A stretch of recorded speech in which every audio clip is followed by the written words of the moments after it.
Well, hello again. This is Clarke. I'm just looking at this framing here. I didn't realize this is another part of my living room. Looks like I'm in church or something. I don't know, or I got a halo or something over my head. Anyway, that's uh, that's not the point why we're here. So you can just put up with it and listen to me as I finish out. We're going to talk about right path, wrong path, detours, and dead ends. Is there really such a thing? That's what we're going to look at today. A couple of weeks ago, I wrote a topic on dead ends. I put a post up on the Facebook about dead ends, and here's what I wrote. Never get upset or think that you have wasted your time if a path you are following reaches a dead end. It's not always about getting all that you think you will get at the end of the journey. It's more about all that you've learned and gathered on that journey. Some of my greatest adventures and growth have come from things that ended, and I had to pick another path. Allow life to lead the way and be present in every moment, regardless of where it takes you. God is our GPS. You can never really make a wrong turn because at the end of the road, He can give you a reroute. That's what a GPS does. Rerouting, go up and make the next left, a U-turn, start over again. So enjoy the trip. It's all good. Don't worry about it. And that's what we're going to talk about today. Why do people get so uptight about making the right, is this the right path? It's got to be the right path. I can't be wrong. I just absolutely can't be wrong. Why not? You make a choice, something happens, it changes, you make another choice. Maybe that fear of being wrong or making a mistake or the dread of it not working the way you thought it was, maybe that comes from a domineering parent that wouldn't allow you to be wrong, wouldn't allow you to make a mistake. But who knows? I can't do anything about that. You have to deal with that yourself. But the other side of it that it might come from is the way people think about God. Think about God judging them, that God's just waiting for them to make a mistake. And that's one thing that maybe I can help you with, because I do not believe in any way, shape, or form that that is our God. Do we really think that God is up there withholding guidance and direction, thinking that, well, I'm just going to let them choose between door A and door B, and if they make a mistake, then I'm going to really let them have it? Is that the God you want? Certainly not the God I want. Not the God that I have. I used to have kids talk to me and ask me questions. Well, I want to go to the right college. What college does God want me to go to? And so I'd say, well, has He told you anything? Has He given you any guidance? And they'd say no. And I'd say, well, pick one. Whatever college you go to, He's going to show up there with you. He's going to go with you. He's going to make it happen. He's going to work with you, help you do things right. He's not waiting for you to make mistakes so that He can judge you or criticize you or, do something else. It's not about being wrong or being right. It's just a matter of making choices and doing the best you can. How big is your God? If you think that, God can't help you out if you make a mistake, how big do you think your God is?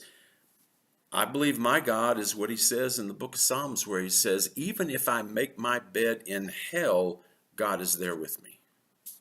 I believe that. So it doesn't matter if I make a wrong choice, and I have, at least it seemed like it was wrong at the time. If I make a choice, I know that God's there, regardless of where it takes me, regardless of where I am. My God says you want to go over, under, around, or through this thing. And if you don't want to do any of those, then let's just back up and reroute. Make a new decision. Make a new choice. Let's start over. I believe that's the way God works with us. I believe that's the way life is. That we have that opportunity to live in that realm of being able to start over, regardless of the choices or decisions that we have made. I know people say, I don't want to waste my time, and why is this so hard, and why did this happen to me, and why did God let me go down this road? And now we're back to all the why questions, like we talked about in part one. Okay, looking for somebody to blame, looking for some situation, looking for some pity, looking for some victimhood, whatever. It doesn't matter. Okay. Let me give you a different perspective on this whole concept of right path, wrong path, detours, dead ends. Let me give you a different way to look at this.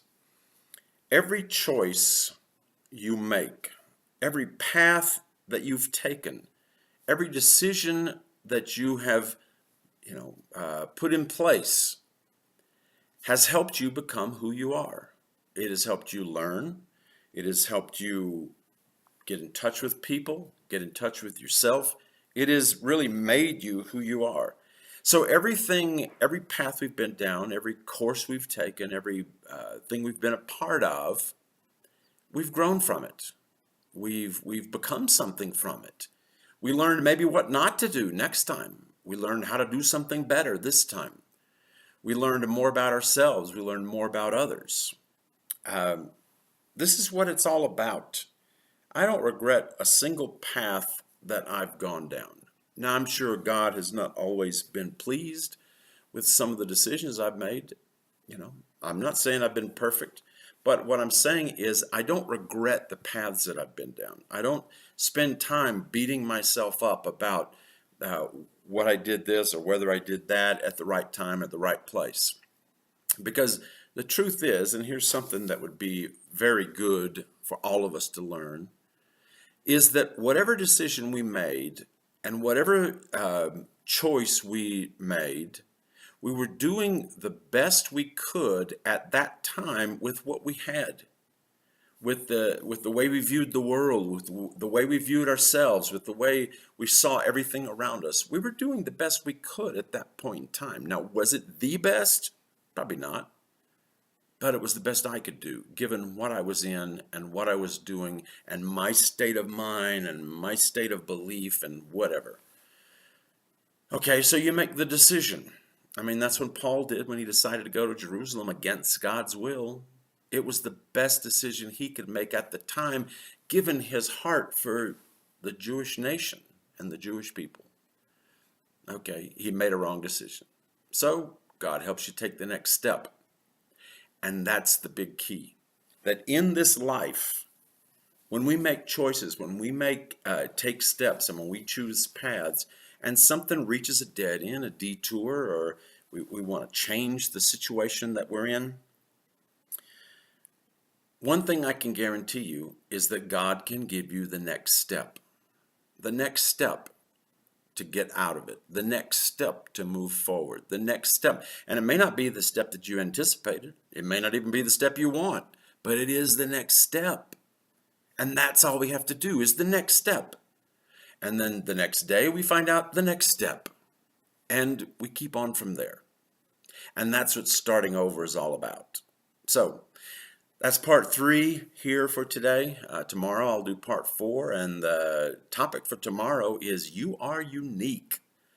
And that's important to know when you're starting over. So thanks for watching, and we'll talk to you tomorrow.